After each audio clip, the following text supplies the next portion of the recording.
Hello friends, welcome back to this channel. तो आज हम इस वीडियो में जो ग्रामर का जो मेन पार्ट कहा जाता है इंग्लिश ग्रामर का, जिसके ऊपर पूरी ग्रामर टिकी हुई है, तो उसके बारे में हम आज पढ़ेंगे। तो वो होता है टेंस। टेंस को हम हिंदी में बोलते हैं समय। समय समय को ही हम टेंस बोलते हैं और समय को ही हम काल बोलते हैं। तो ये जो टेंस होते हैं वो तीन प्रकार के होते हैं। सबसे पहला जो होता है प्रेजेंट टेंस। प्रेजेंट टेंस का मतलब जो प्रेजेंट में होने वाली बातें, यानी कि वर्तमान काल इसको हिंदी में बोलते हैं।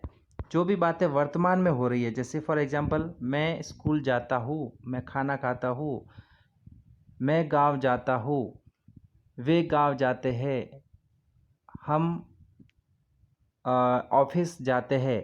तो ये जो बातें हैं वो सब प्रेजेंट टेंस में हो रही है, वर्तमान में हो रही है, यानी ये जो वर्तमान समय में बातें हो रही है, तो इसको हम प्रेजेंट टेंस बोलते हैं। दूसरा जो टेंस रहता है वो होता है पास्ट टेंस। पास्ट टेंस का मतलब जो बीच समय है वो गुजर चुका है, जिसको अपन हिंदी में बोलते हैं भूतकाल। जिसको हिंदी में हम लोग बोलेंगे भूतकाल, यानी जो काम कर चुके हैं, जो समय गुजर चुका है, उसको हम बोलते हैं भूतकाल, यानी कि पास्ट टेंस। तो पास्ट टेंस का मतलब इसके जो एग्जाम्पल है, जैसे वो खाना खा चुके हैं, हम स्कूल जा चुके हैं, वह घर आ चुका है, यानी कि जो काम पहले हो चुका है ऑलरेडी, भूतकाल जिसको बोलते हैं। तो वो सब सेंटेंस है वो पास्ट टेंस के अंडर आते हैं। तीसरा जो होता है वो होता है फ्यूचर टेंस। फ्यूचर टेंस का मतलब हिंदी में होता है भविष्य काल। भविष्य यानी कि जो समय अभी तक नहीं आया है, यानी कि इन फ्यूचर, फ्यूचर जो समय आने वाला है, यानी जो काम होने वाला है, तो उस कंडीशन में हम लोग फ्यूचर टेंस का यूज़ करेंगे। जैसे कि वह स्कूल जाएगा, वह स्कूल अभी तक गया नहीं है, लेकिन फ्यूचर की बातें कर रहे हैं, भविष्य की बातें कर रहे हैं हम लोग। वह स्कूल जाएगा, वह खाना खाएगा, मैं डॉक्टर बनूंगा, वो नर्स बनेगी, वो पायलट बनेगी, हम इंजीनियर बनेंगे। तो ये सब जो भी फ्यूचर की जो बातें होती है, भविष्य की जो बातें होती है, वो सब फ्यूचर टेंस के अंडर में आती है। तो सबसे पहले आज हम पढ़ेंगे प्रेजेंट टेंस के बारे में पढ़ेंगे। तो टेंस में जो वर्ब होती है, टेंस का जो सेंटेंस जो होता है वो किस तरह से होता है। सबसे पहले उसमें रहता है सब्जेक्ट रहता है दोस्तों। सब्जेक्ट रहता है एक सेंटेंस, नॉर्मल जो सेंटेंस होता है उसमें सब्जेक्ट रहता है, प्लस वर्ब रहती है, एंड देन ऑब्जेक्ट। ये तीन चीज़ें होती है।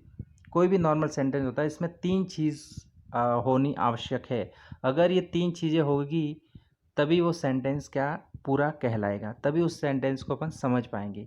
या फिर ऐसा भी हो सकता है कि सब्जेक्ट और वर्ब ये दो ही होती है। कोई कोई सेंटेंस ऐसे होते हैं एकदम शॉर्ट सेंटेंस, जिसमें ओनली फॉर सब्जेक्ट और वर्ब होती है। लेकिन सब्जेक्ट और वर्ब ये दोनों चीज़ें होनी कंपलसरी है। अगर ये दोनों चीज़ें नहीं होगी, या दोनों में से कोई भी एक चीज़ें होगी, तब हम उस वाक्य को बराबर पता नहीं कर सकते कि वाक्य क्या कह रहा है, क्या इसमें मतलब पूछा गया है, या ये फिर ये वाक्य क्या बोल रहा है, तो उसके बारे में हमें पता नहीं चलेगा। तो सब्जेक्ट और वर्ब होना ज़रूरी है। जैसे कि फॉर एग्जांपल के लिए आई कम, तो यहाँ पर आई ये तो हो गया सब्जेक्ट, और कम ये हो गया वर्ब। तो यहाँ पर सब्जेक्ट और वर्ब ये दोनों चीज़ें होनी चाहिए, तभी अपने को मालूम पड़ेगा कि सेंटेंस आखिर में क्या कहना चाहता है। जैसे कि आई कम, मैं आता हूँ।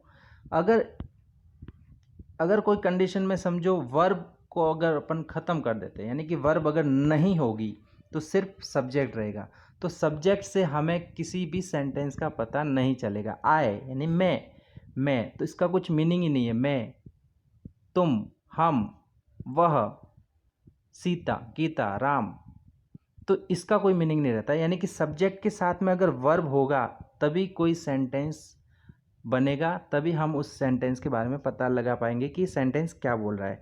तो कोई भी टेंस में, यानी कि कोई भी सेंटेंस को कंप्लीट सेंटेंस करने के लिए सब्जेक्ट, वर्ब और ऑब्जेक्ट का होना ज़रूरी है, नहीं तो मिनिमम सब्जेक्ट या वर्ब का होना ज़रूरी है। तो सब्जेक्ट या वर्ब होगा तभी वो एक सेंटेंस है वो कंप्लीट सेंटेंस कहलाएगा। तो वर्ब जो क्या करती है, वर्ब जो होती है वो जो सेंटेंस का जो मीनिंग है वो अपने को बताती है। यानी कि सेंटेंस के अंदर जो मीनिंग है, सेंटेंस का पूरा जो मीनिंग है वो वर्ब हमें बताती है। जैसे कि वी गो टू स्कूल, तो यहाँ पर जो वर्ब है वो है गो। गो क्या होती? वर्ब है। गो एक वर्ब है। तो गो जो है वर्ब है वो क्या बताती है? पूरे सेंटेंस के बारे में बताती है। वी गो टू स्कूल, हम स्कूल जाते हैं। तो गो यानी जाना। तो गो से मालूम पड़ा कि ये सेंटेंस क्या कहना चाह रहा है। तो गो जो वर्ब होती है वो पूरे सेंटेंस के बारे में अपने को बताती है। We go to school, I come from school, मैं स्कूल से आता हूँ। तो कम यानी आना। तो कम जो है वर्ब है, ये पूरे सेंटेंस को अपने को सेंटेंस का मीनिंग बताती है। तो सबसे पहले अपन प्रेजेंट टेंस में बातें करेंगे। प्रेजेंट टेंस को रिकॉग्नाइज कैसे करेंगे? जैसे कि नॉर्मल बोलचाल आम भाषा में, यानी कि नॉर्मल दैनिक जीवन में बहुत सारी जो भी बातें होती है, तो उसमें प्रेजेंट टेंस में भी बातें होती है, फ्यूचर में भी होती है, पास्ट में भी होती है। लेकिन अपने को समझना कैसे है कि ये प्रेजेंट टेंस का सेंटेंस है। तो प्रेजेंट टेंस की पहचान करने के लिए हमें प्रेजेंट टेंस की हम लोग कैसे पहचान कर सकते हैं? तो प्रेजेंट टेंस की पहचान करने के लिए हमें सेंटेंस के बारे में पढ़ना पड़ेगा। यानी कि ये सेंटेंस कौन से वाक्य कौन से टेंस का है, पहले सेंटेंस को रीड करना पड़ेगा। फिर जो हिंदी में जो प्रेजेंट टेंस की पहचान होती है वो हमें पता लगानी पड़ेगी कि प्रेजेंट टेंस को कैसे पहचान सकते हैं। जो भी वाक्य होते हैं, दैनिक जीवन में बहुत सारे वाक्य होते हैं, तो प्रत्येक वाक्यों को पहचानने के लिए कुछ इंडिकेशंस है जिससे अपन पहचान सकते हैं कि भी ये प्रेजेंट टेंस का वाक्य है, या ये पास्ट टेंस का वाक्य है, या फिर ये फ्यूचर टेंस का वाक्य है। तो प्रेजेंट टेंस के वाक्यों को पहचानने के लिए अगर वाक्य के अंत में ता है, पहले तो हम वाक्य को पहचानेंगे और पहचानने के बाद में फिर अपन उस टेंस के जो रूल्स है वो लगा करके फिर उस सेंटेंस को उस टेंस में चेंज करेंगे। तो अगर कोई वाक्य है जिसके अंत में अगर ता है, या फिर ती है, या फिर तो है, या फिर ते है,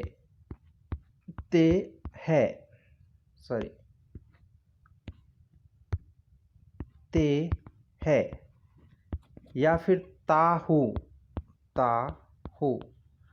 अगर ये सब किसी वाक्य के अंत में आते हैं, ता है, ते है, ती है, तो हो, इसका मतलब ये हुआ कि वह जो वाक्य है वो प्रेजेंट टेंस का सेंटेंस है। तो इससे अपन रिकॉग्नाइज कर सकते हैं किसी भी वाक्य को कि कौन से टेंस का सेंटेंस है। उसके बाद में हम उस टेंस का जो रूल्स है, जो भी उसके फॉर्मूला है वो लगाकर फिर हम उस टेंस में चेंज करेंगे उस वाक्य को। तो जैसे कि ता है, ती है, ते है, अगर ये किसी भी सेंटेंस के बाद में अगर ये सब चीज़ें आती है तो इसका मतलब है कि ये कौन सा टेंस है? प्रेजेंट टेंस है। फॉर एग्जाम्पल के लिए, राम गाना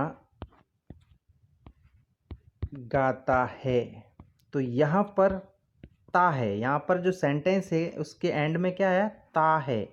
ये जो ता है आया है, इसका मतलब ये हुआ कि ये सेंटेंस जो है वो प्रेजेंट टेंस का सेंटेंस है। प्रेजेंट में भी वापस 4 होते हैं, सब डिवीजन होते हैं, जिसको प्रेजेंट सिंपल बोलते हैं, फिर प्रेजेंट कंटिन्यूस होता है, फिर प्रेजेंट परफेक्ट होता है, फिर प्रेजेंट परफेक्ट कंटिन्यूस। लेकिन सबसे पहले हम प्रेजेंट सिंपल की बातें करेंगे। तो ये जो प्रेजेंट इनडेफिनेट टेंस भी बोलते हैं, जिसको प्रेजेंट सिंपल टेंस या प्रेजेंट इनडेफिनेट भी बोलते हैं, तो प्रेजेंट सिंपल के बारे में पढ़ेंगे। तो वाक्य के अंत में क्या आएगा? ता है, ती है, ते है, तो हो, तो ये सब आता है। इसका मतलब ये प्रेजेंट टेंस का सेंटेंस है। तो सबसे पहले तो हमें इस प्रेजेंट टेंस के सेंटेंस को बनाने के लिए सबसे पहले तो हमें सब्जेक्ट लिखना पड़ेगा। क्या लिखना पड़ेगा? सब्जेक्ट। और सब्जेक्ट के बाद में हमें हेल्पिंग वर्ब लगानी पड़ेगी, हेल्पिंग वर्ब।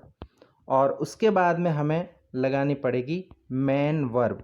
और मेन वर्ब की कौन सी? फर्स्ट फॉर्म लगानी पड़ेगी दोस्तों, फर्स्ट फॉर्म। और उसके बाद में अगर कोई ऑब्जेक्ट है तो ठीक है, अगर नहीं है तो बस इतने में अपना काम हो जाएगा। तो subject, helping verb, main verb की फर्स्ट फॉर्म लगेगी, ये ध्यान रखना है, यहाँ पे मेन वर्ब की फर्स्ट फॉर्म लगेगी और फिर लगेगा ऑब्जेक्ट। तो इस तरह से हम टेंस को बना सकते हैं। अब इसमें एक चीज़ और है कि ही, शी और इट, ही सी और इट, इसके साथ में जो मेन वर्ब जो होती है उसके साथ में एस या ई एस लगाएंगे अपन। अगर प्रेजेंट टेंस में अगर हम वाक्य बना रहे हैं तो ही सी इट के साथ में जो मेन वर्ब होती है, मेन वर्ब जो भी है, जैसे कि खाना पीना उठना बैठना, गो कम ड्रिंक वॉश, तो ये जो मेन वर्ब होती है उसका उसके साथ में एस या ई एस लगाएंगे। वो भी किस में, ही सी और इट की कंडीशन में। या फिर ही के बदले में कोई नाम भी आ सकता है तो भी हम मैन वर्ब के साथ में एस ई एस लगाएंगे। शी के साथ में कोई लड़की का नाम आ सकता है तो भी एस या ई एस लगाएंगे। इट के साथ में कोई भी वस्तु का नाम आता है तो भी एस या ई एस लगाएंगे। तो ये जो मैन वर्ब होती है, मैन वर्ब के साथ में एस या ई एस लगेगा। और उसके बाद में जो नॉर्मल है, ये तो सब्जेक्ट की बात हो गई। ये मैन वर्ब की बात, सॉरी हेल्पिंग वर्ब अगर है तो लगा देंगे, नहीं तो फिर मैन वर्ब के साथ में फर्स्ट फॉर्म लगाएंगे। और फर्स्ट फॉर्म लगाने के बाद में भी क्या करेंगे, एस या ई एस लगाएंगे और ऑब्जेक्ट लगाएंगे। तो इसका एक नॉर्मल सेंटेंस लेते हैं प्रेजेंट टेंस का, जैसे कि वह खाना खाता है, वह खाना खाता है, वह खाना खाता है। ये एक प्रेजेंट टेंस का सेंटेंस हो गया। तो सबसे पहले अपन क्या लगाएंगे, मेन सॉरी सब्जेक्ट लगाएंगे। तो सब्जेक्ट वह यानी कि ही, खाना खाता है, खाना यानी कि फूड हो गया, ठीक है। अब खाता है, अब खाने को अपन बोलते हैं ईट बोलते हैं, क्या बोलते हैं, ईट। तो ई ए टी, ईट लिख दिया अपन ने रूल्स में क्या पढ़ा था कि सब्जेक्ट का जो मेन वर्ब होती है उसके साथ में एस या ई एस लगेगा। तो ईट है तो ईट के साथ में अपन एस लगाएंगे तो ये हो जाएगा ईट्स हो जाएगा। उसके बाद में ही ईट्स, फिर खाने को बोलते हैं अपन फूड, तो ही ईट्स फूड, ये हो गया ही ईट्स फूड। तो इस तरह से चेंज हो जाएगा। जैसे कि और दूसरी कंडीशन में ही सी इट के साथ में तो एस या ई एस लगेगा। बाकी इसके अलावा आई वी और दे और यू, इनके साथ में जो मैन वर्ब होती है उसकी सिर्फ फर्स्ट फॉर्म ही लगेगी। फर्स्ट फॉर्म तो लगती है लेकिन मैन वर्ब के साथ में एस या ई एस का यूज़ नहीं करेंगे। किस कंडीशन में, दे वी आई यू ये सब आएंगे तो मैन वर्ब के साथ में एस या ई एस का यूज़ नहीं करेंगे। अन्यथा ही सी इट है तो इसके साथ में मैन वर्ब के साथ में एस या ई एस का यूज़ करेंगे। तो जैसे कि फॉर एग्जांपल के लिए एक सेंटेंस देखते हैं प्रेजेंट सिंपल टेंस का। मेरे पिताजी प्रतिदिन शाम को पुस्तकालय जाते हैं। ते है, देखो हमने बोला था ते है आया, इसका मतलब ये कौन सा टेंस हो गया, प्रेजेंट सिंपल टेंस। तो यहाँ पर प्रेजेंट सिंपल टेंस में सबसे पहले क्या लगता है, अपन ने देखा था सब्जेक्ट लगता है। तो सब्जेक्ट हो गया मेरे पिताजी, माय फादर, ये हो गया माय फादर। अब पुस्तकालय जिसको बोलते लाइब्रेरी बोलते, तो ये एक ऑब्जेक्ट हो गया, पुस्तकालय क्या हो गया, ऑब्जेक्ट। और एवरी इवनिंग, ये लास्ट में एवरी इवनिंग, ऑब्जेक्ट के बाद में लास्ट में एवरी इवनिंग लगा दिया। तो जो एवरी है, ऑफन है, डेली है, ये भी सब जो वर्ड्स होते हैं इससे अपने को इंडिकेट होता है कि ये प्रेजेंट सिंपल टेंस का सेंटेंस है। तो यहाँ पर सबसे पहले अपन ने सब्जेक्ट लगा दिया माय फादर। तो माय फादर मेरे पिताजी, तो ये किस में आते हैं, ही में आते हैं, ही में। ये भी पिताजी एक मतलब बॉय हो गया, ही में आते हैं, ये भी क्या है, ही में आते, ही यानी कि सिंगुलर आ गया, मेरे पिताजी ही में आते हैं सिंगुलर। ही सी या इट, मेरे माताजी तो वो शी में आती है, या फिर और कोई भी वस्तु है तो वो इट में आती है। तो मेरे पिताजी ये ही के अंडर में आते हैं। तो यहाँ पर ही के साथ में अपन ने क्या पढ़ा था, मैन वर्ब के साथ में एस या ई एस लगाएंगे। तो मैन वर्ब क्या है, मेरे पिताजी पुस्तकालय जाते हैं, ये मैन वर्ब हो गया जाते हैं। तो जाना को इंग्लिश में बोलते हैं गो बोलते हैं। तो मैन वर्ब के साथ में क्या लगाएंगे, एस या ई एस। तो ही के गो के साथ में ई एस लगाएंगे अपन। तो यहाँ पर ये सेंटेंस बन जाएगा my father goes to library, object हो गया, उसके बाद में एवरी इवनिंग। जैसे मैं प्रतिदिन एक कहानी पढ़ता हूँ, तो यहाँ पर एवरी डे आ गया, एवरी डे इसका मतलब ये प्रेजेंट सिंपल टेंस का सेंटेंस है। तो यहाँ पर देखो मैं यानी कि ये सब्जेक्ट हो गया, मैं हो गया सब्जेक्ट। तो सब्जेक्ट कौन सा है, आई है। तो आई के साथ में हमने क्या पढ़ा था, आई वी यू दे, इसके साथ में जो मैन वर्ब होती है उसके साथ में एस या ई एस नहीं लगता है। तो मैन वर्ब है यहाँ पर पढ़ना, तो पढ़ने को बोलते हैं रीड बोलते हैं। तो रीड को एज इट इज अपन लिखेंगे रीड। तो I read a story every day, every day sorry.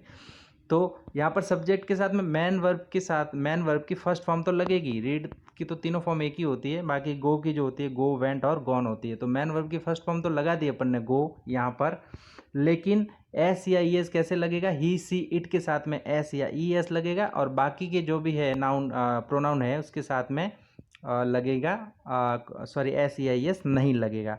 तो यहाँ पर आई आया है, तो यहाँ पर आई के साथ में अपन एस या ई एस नहीं लगाएंगे। नेक्स्ट एग्जाम्पल, लता प्राय देरी से पहुंचती है। तो लता, लता यानी कि सी में आ गई, शी के अंदर लता आई, तो शी के साथ में अपन ने पढ़ा था कि मैन वर्ब के साथ में एस या ई एस लगता है। तो यहाँ पर मैन वर्ब कौन सी हो गई? पहुंचना, रीच जिसको बोलते हैं, रीच भी बोलते हैं या अराइव भी बोलते हैं। तो लता ऑफन अराइव, अराइव जो होता है इस ये जो वर्ब होती है अराइव होती है, तो अराइव के साथ में एस या ई एस लगाएंगे। तो अराइव के साथ में ऑलरेडी ई लगाया हुआ है तो एस लगाएंगे सिर्फ, तो ये हो गया अराइव्स हो गया। तो यहाँ पर लता है, अगर लता की जगह अगर वे होता, वे देरी से पहुंचते हैं, वे यानी कि दे, तो दे के साथ में एस या ई एस नहीं लगता। तो ओनली यही होता है कि they often arrive late. Okay दोस्तों, तो आई होप दैट आपको ये प्रेजेंट सिंपल टेंस समझ में आ गया रहेगा। तो नेक्स्ट वीडियो में अपन प्रेजेंट सिंपल टेंस के नेगेटिव सेंटेंस भी पढ़ेंगे। तो नेगेटिव सेंटेंस में जो हेल्पिंग वर्ब होती है वो डू या डज होती है। तो ये जो डू या डज जो हेल्पिंग वर्ब होती है प्रेजेंट सिंपल टेंस की होती है, बट पॉजिटिव सेंटेंस में इसका यूज़ नहीं करते। तो नेक्स्ट वीडियो में अपन पढ़ेंगे नेगेटिव सेंटेंस और present continuous, present perfect and present perfect continuous. I hope आपको ये वीडियो पसंद आया होगा। अगर पसंद आया तो लाइक कीजिए, शेयर कीजिए और कमेंट करना ना भूलें, और हाँ सब्सक्राइब भी कर देना ताकि आपको नए वीडियोस मिलते रहेंगे। Bye bye.